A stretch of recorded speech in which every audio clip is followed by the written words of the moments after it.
अस्सलामुअलैकुम नाज़रीन। Pakistan international airline के अंदर कैबिन क्रू की वैकेंसीज आ गई हैं। ये मेल्स और फीमेल्स दोनों के लिए ये वैकेंसीज अनाउंस हुई हैं और आप पाकिस्तान के किसी भी एरिया से हैं तो आप इसमें अप्लाई कर सकते हैं। यानी ओवरऑल पाकिस्तान के लिए ये वैकेंसीज अनाउंस हुई हैं और इसमें क्वालिफिकेशन आपकी ग्रेजुएशन रिक्वायर्ड है और उम्र की जो हद है वो तकरीबन 30 साल तक रखी गई है। यानी ओवरऑल पाकिस्तान से आपने किसी भी चीज़ के अंदर, किसी भी सब्जेक्ट के अंदर ग्रेजुएशन किया हुआ है तो आप इसमें अप्लाई कर सकते हैं। नाजरीन, इस वीडियो में आपको रिक्वायरमेंट्स की फुल डिटेल, सिलेक्शन प्रोसेस क्या होगा और जो एप्लीकेशन सबमिट करवानी है उसका प्रोसेस क्या होगा, इन सारी चीज़ों के बारे में डिटेल्स दी जाएंगी। लिहाजा वीडियो को बड़े ध्यान से देखिएगा और अगर आप चैनल पर पहली दफ़ा आए हैं तो चैनल को सब्सक्राइब करके घंटी के बटन को दबा लें ताकि इस तरह की हर जो जॉब अपडेट वाली वीडियो है वो आप तक सबसे पहले पहुँचती रहे और आप बाखबर रहें। सबसे पहले ये कैबिन क्रू की जॉब्स हैं, मेल और फीमेल दोनों के लिए हैं। अगर कोई कैंडिडेट फ्रेश है और अगर कोई एक्सपीरियंस वाला है तो दोनों इसमें अप्लाई कर सकते हैं। बहुत fresh and experienced candidates are eligible to apply. उसके बाद रिक्वायरमेंट्स की डिटेल्स देख लेते हैं। आपकी मिनिमम ग्रेजुएशन होनी चाहिए HEC रिकॉग्नाइज्ड यूनिवर्सिटी से या इंस्टीट्यूट से और स्किल्स के अंदर आपकी एक्सीलेंट कम्युनिकेशन स्किल्स होनी चाहिए। यानी आपकी जो कम्युनिकेशन स्किल्स हैं वो अच्छी हो, आपकी एबिलिटी इतनी अच्छी होनी चाहिए कि आप किसी और पर्सन के साथ कम्युनिकेट कर सके। मैक्सिमम जो एज लिमिट है वो 25 इयर्स तक रखी गई है और अगर आप एक्सपीरियंस्ड कैबिन क्रू के तौर पे अप्लाई करती हैं तो 30 इयर्स आपकी एज लिमिट होनी चाहिए और अपीयरेंस आपकी गुड होनी चाहिए, एलिगेंट हो, स्मार्ट हो, वेल ग्रूम्ड हो तो आप इसके लिए एलिजिबल हैं। हाइट आपकी फ्लाइट स्टीवर्ड के लिए मिनिमम 5 फीट 6 इंचेस है और अगर आपने एयर होस्टेस के तौर पे अप्लाई करना है तो मिनिमम 5 फीट 2 इंचेस आपकी हाइट होनी चाहिए और जो आपका वेट है वो अकॉर्डिंग टू BMI होना चाहिए। मैरिटल स्टेटस की बात करें तो जो फीमेल्स जिन्होंने अप्लाई करना है वो अनमैरिड हो और मेल्स जो है वो मैरिड और अनमैरिड दोनों हो सकते हैं। इसके बाद लैंग्वेजेस की बात करें तो आपकी उर्दू है, इंग्लिश है, ये रिटन और स्पोकन दोनों के अंदर फ्लुएंट होनी चाहिए। यानी आपकी रवानगी होनी चाहिए, आप अच्छे से बोल सकें और आपकी कोई ना कोई रीजनल या फॉरेन लैंग्वेज आपको आती है तो वो आपको प्रेफरेंस दे दी जाएगी। उसके बाद हेल्थ की बात करें तो आपकी आई साइट परफेक्ट होनी चाहिए, आप लोग लेंसेज का यूज़ कर सकते हैं और इसका जो डिसीजन है मेडिकल बोर्ड के अकॉर्डिंग होगा। यानी आपको कोई और बीमारी नहीं होनी चाहिए आइज़ की। और हेल्थ के बाद सैलरी पैकेज आ जाता है तो सक्सेसफुल जो कैंडिडेट्स होंगे इस तमाम प्रोसेस के बाद उनको एक अच्छी सैलरी दी जाएगी और बेनिफिट भी दिए जाएंगे, अलाउंसेस भी दिए जाएंगे। इसके अंदर जो टोटल नंबर ऑफ वैकेंसीज हैं यानी इस कैबिन क्रू के अंदर वो टोटल 40 हैं और टर्म्स ऑफ कॉन्ट्रैक्ट है 2 साल का और ये 2 साल का जो कॉन्ट्रैक्ट है वो एक्सटेंडेबल है यानी इसको आगे बढ़ाया भी जा सकता है।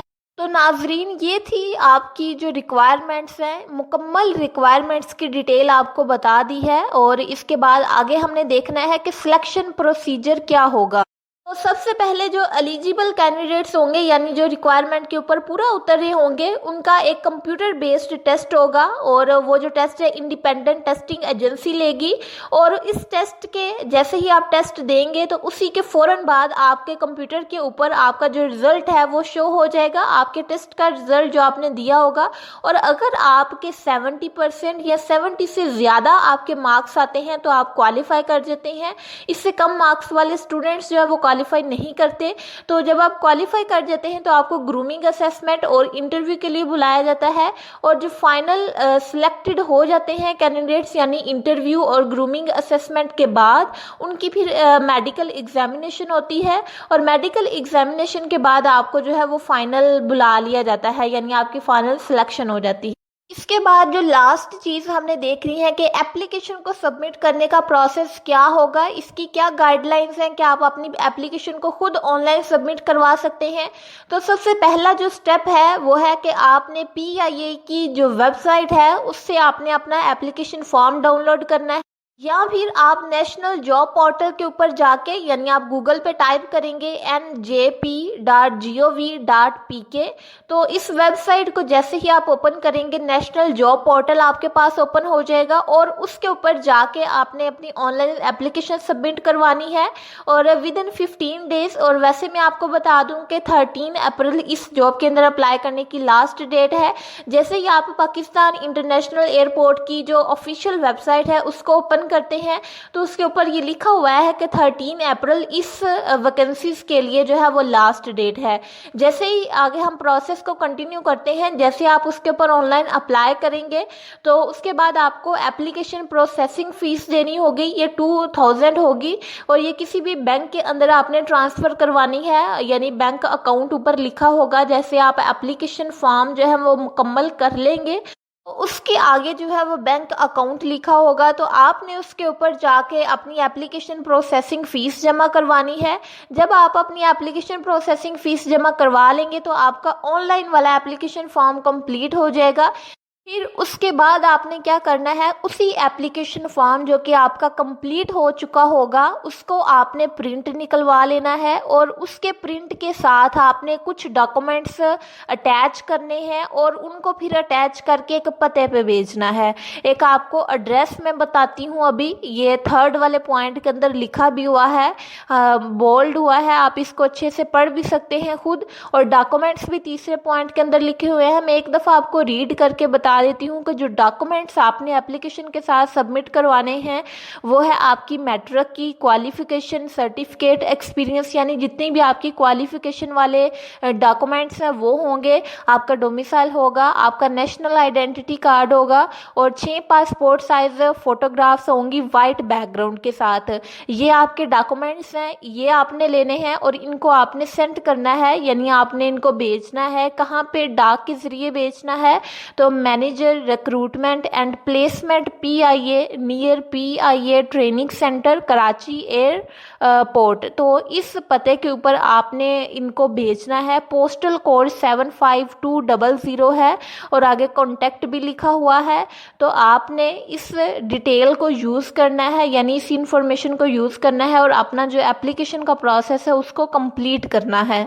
और इसके बाद चौथा, 5वां, 6ठा और 7वां जो पॉइंट लिखा हुआ है, जिन कैंडिडेट्स ने अप्लाई करना है वो इनको ज़रूर रीड आउट कर लें ताकि उनके लिए एप्लीकेशन को सबमिट करवाने में आसानी हो और जितना भी प्रोसेस हो वो उनके नॉलेज में हो तो वो इजीली कर लेंगे। उसके बाद आगे है कि कोई भी आपकी जो एप्लीकेशन है वो अनकम्प्लीट नहीं होनी चाहिए, यानी अगर आपकी एप्लीकेशन कंप्लीट होगी तो ही वो जो है एक्सेप्ट की जाएगी, अदरवाइज़ वो एक्सेप्ट नहीं की जाएगी। और इस तमाम प्रोसेस के लिए आपको कोई TA DA नहीं दिया जाएगा, यानी आपने टेस्ट देने जाना है, इंटरव्यू देने जाना है, एप्लीकेशन को सबमिट करवाना है और इस तमाम प्रोसेस के दौरान आपको कोई भी खर्चा वगैरह आता है तो वो आपने खुद से करना है। आपको किसी भी चीज़ का अदारे की तरफ से कुछ नहीं मिलेगा। और बाकी ये कुछ इन्फॉर्मेशन है, इसको भी आप पढ़ लीजिएगा ताकि आपके लिए अप्लाई करना आसान हो। बाकी होप्स ऑन के इस वीडियो के अंदर इन जॉब्स की डिटेल्स आप तक पहुंच गई हैं। अगर आपका कोई क्वेश्चन है या अगर आपको कोई चीज़ समझ नहीं आई तो आप उसको कमेंट कर सकते हैं। वीडियो अच्छी लगी है तो वीडियो को लाइक और शेयर करें और चैनल को सब्सक्राइब करना ना भूलिएगा और घंटी के बटन को ज़रूर दबा लें, क्योंकि जब आप घंटी के बटन को प्रेस नहीं करते तो न्यू जो आने वाली जॉब्स अपडेट वाली वीडियोस होती हैं वो आप तक नहीं पहुंच पाती। तो मिलते हैं नेक्स्ट जॉब अपडेट वाली वीडियो में, तब तक के लिए अपना ख्याल रखिएगा।